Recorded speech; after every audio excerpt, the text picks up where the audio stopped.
Welcome everybody to the next episode of KapVista Klips. Today I have Jason from Transizion with me, and we're going to talk about his platform, the EdTech space, and why it's a big industry. Hey, how are you, Jason? How are you? I'm doing well, Daniel. Appreciate you having me, and I'm super excited to do this. Awesome. It's we were just talking before, and I'm currently in the US, and Jason's in New York. You're in New York, aren't you? Right outside of Manhattan. Yep. Perfect. So it's a bit cold for my liking, but for him it's perfect weather.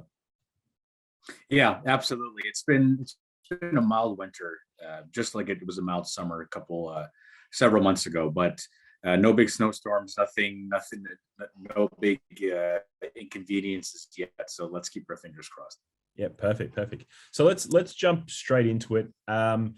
Tell us your story. What's the story leading up to Transizion? How did you find yourself, in the platform edtech industry, and what do you like about it? Yeah, so we are an edtech platform, as you mentioned, focused on college and career development, and essentially coaching kids in high school to the next step of their lives. The college space is the niche that we focus on right now, but we plan on expanding to other audiences in the future. And I got involved in this industry by way of working an extra job in college because I needed to pay my bills. I worked as a career ambassador at the George Washington University.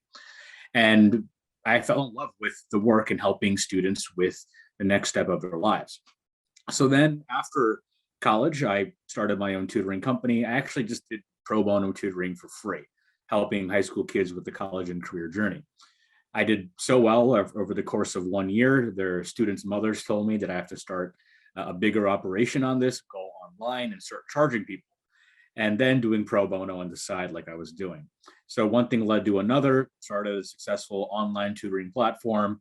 And now a couple of years later, we're here. We have our own platform. We have our own data. We have a team of several people and 60 some odd mentors on the platform providing services to our students. So things have grown quite a bit since then, and we're very thankful for it. Awesome. So you sort of fell into the space, having a second job, and you've built it out of that. So that's an awesome, story in terms of it's a genuine issue, a genuine problem that you solved, and grew it out of there, which is different to a lot of other founder stories where they're trying to solve a problem before actually experiencing that sort of being thrown into the deep end. Yeah, absolutely. And I think the fact that we sort of fell into this is a good thing, because the passion chose us. The field and the work chose me. And for that reason, I know it's a really natural fit. It's why I wake up every day so excited to do what I do. And it's why every Sunday I'm excited for Monday. Every Sunday night, I want Monday to come. So I'm blessed. I'm blessed to have it. I'm glad I fell into the tech and startup space accidentally. And there's a lot more to come, a lot more work to do. This is going to be my space for the rest of my life. Awesome. So tell us about Transizion. Tell us about the team behind it. And help us understand the solution from if I'm putting my customer hat on, tell me what it looks like. Yeah, absolutely. So at a top line level, we are a data-driven platform that helps young professionals make money by mentoring students. So we have the software that connects a young professional to a high school student, and then they use that software to facilitate mentorship. So the way that it works with the customer is that if you were a parent, Daniel, you would come to us and say, we want access to the platform. We want access to your experts. We need help with college stuff or picking a major, finding scholarship money, navigating financial aid. And then you pay a monthly fee to access our platform. So as I mentioned earlier, we have about 60 people working on the platform, helping out a couple of hundred students. So again, things are going quite well. And our ultimate goal here is to use the creator economy of young professionals and use that to scale personalized education, affordable personalized education, because young professionals can provide affordable services, but also provide a really high touch, high affinity environment for our students, because they're affable, they're charismatic, they are fresh out of college, or they might be working and climbing up the corporate ladder. We want to be able to diffuse the knowledge from them to our students, and that's where so much of the value is provided. Awesome, awesome. So who's the team behind it?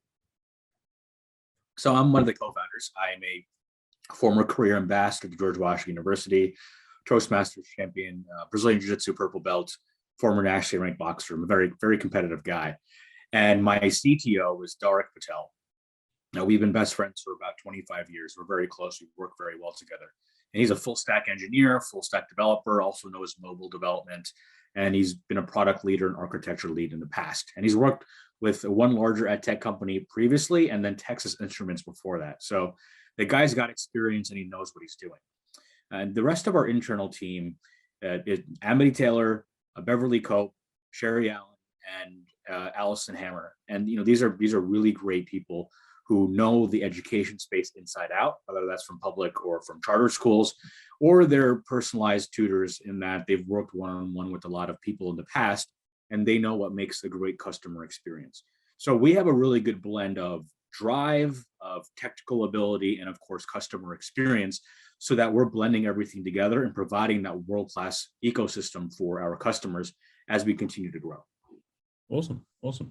So tell us about, how are you bringing customers on board? How are you connecting with the parents, and then how are you connecting with these young professionals? To come on the platform. It's always one of the issues with a marketplace sort of a product that how do you connect with both of them? Absolutely. I'll start with the young professionals. We do a good job reaching out to them because of our virality.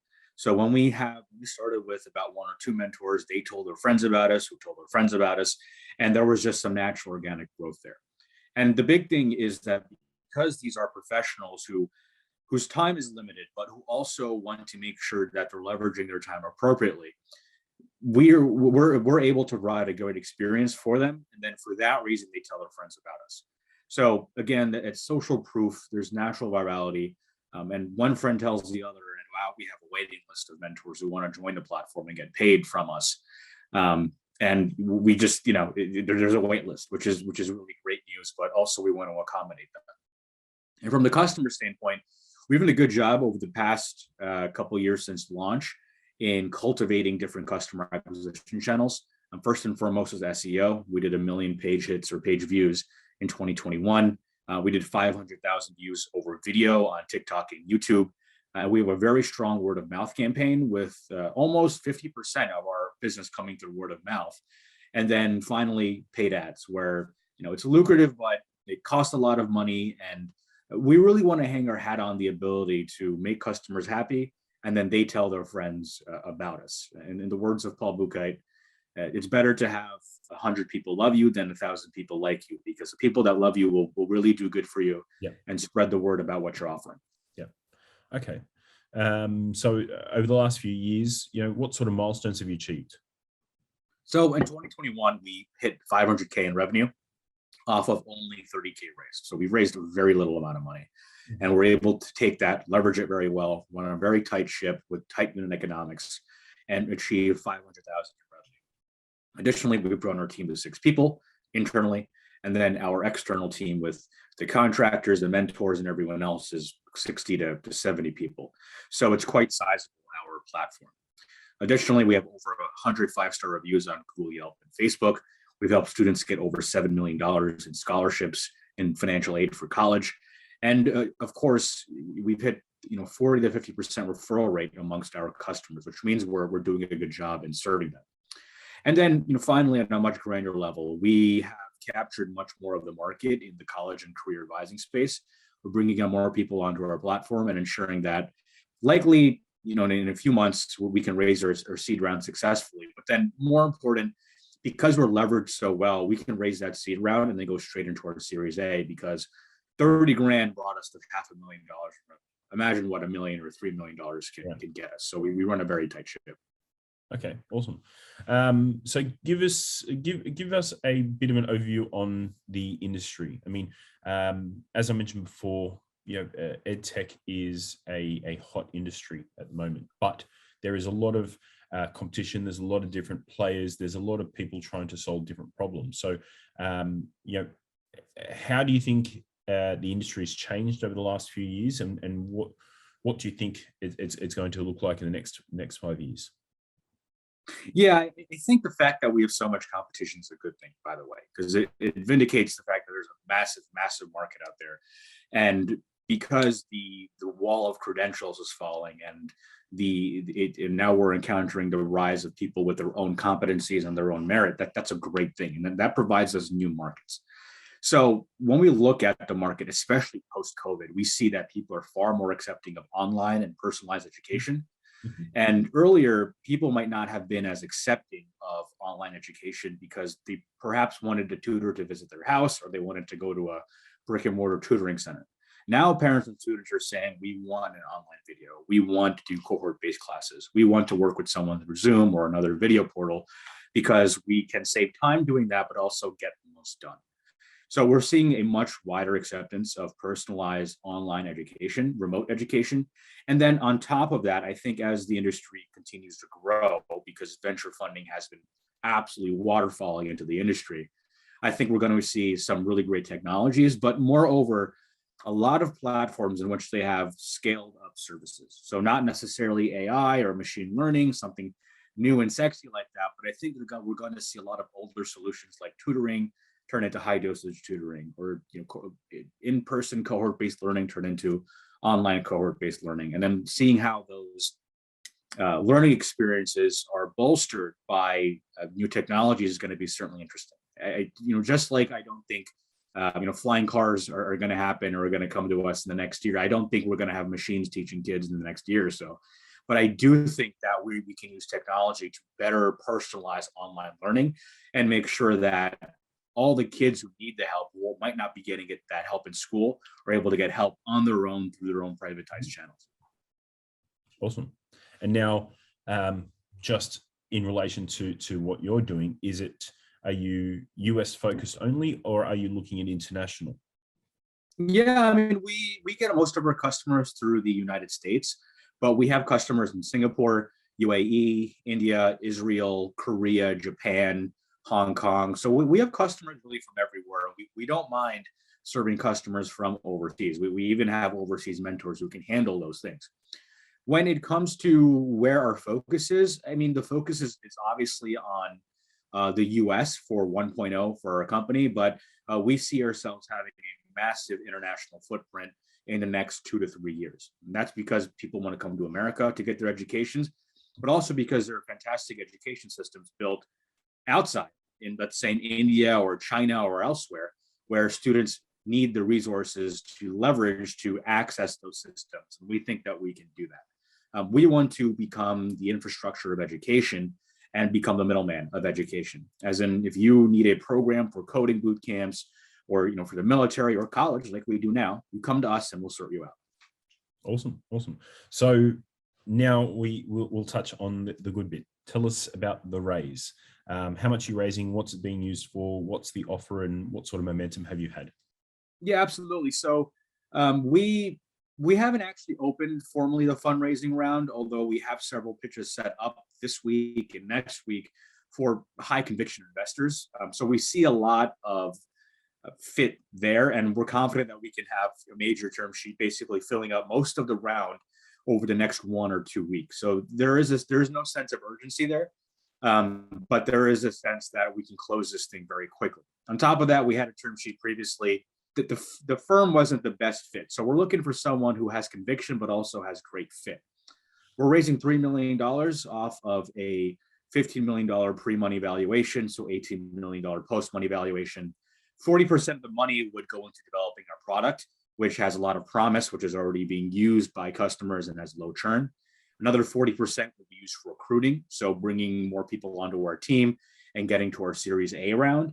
And then finally, the last 20% will be used for content creation. We have a very lean but mean content creation machine for SEO and for YouTube and TikTok, and we've done that on a bootstrap budget. Now, what if we can turn that garden hose into a fire hose and really 10x this thing as the what we produce. I think there's some really amazing results. I think that Series A is not too far away, and I think we can do some really great things with this raise. Okay. Awesome. So that gives us a really good insight into you and what you're doing. The ed tech space, I firmly believe, is a hot industry that's going to stay that way for quite a while. And I think you're in a position where you're right that there has been, no pun intended, but a transition to the online needs, especially in this current environment where everybody's looking to find a solution that's available in their home, that's safe and easily accessible. So I think the way that you're positioned is ready to scale and grow. So I'm excited about what you're doing. From someone who's not in the US, and having known a few people who have gone to college in the US, the mentorship, the guides, the how-to is often not available to us. It's if I know a few people who have gone to college in the US and have basically just had to pack up, move, and to the other side of the world without knowing what's going on or what to do. So I think it's quite valuable for international students to use your platform, to give them a bit of an insight, someone to help them, guide them through the process, and even just to speak to, and to having a familiar face or someone just there as an avenue to vent is highly powerful. So I think you're in the right position as well. Yeah, I totally agree, and I appreciate that. And then on top of it, when it comes to our international audience, we have a growing B2B operation in which we work directly with schools, and they pay per student enrollment fee to access the platform. That is something that we've piloted these past couple months with a client school. It's worked very well. We can do this with other schools internationally, whether you're a kid from Hong Kong or Singapore or Mumbai, it doesn't matter. We can come to you and provide you with all the help that you need.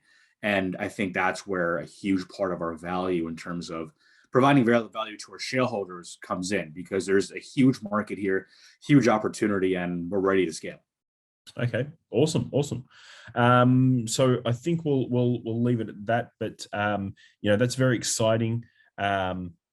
It's a very exciting space. I think you've hit a lot of milestones. Pretty impressive that you've been able to generate $500,000 in revenue from a $30,000 investment.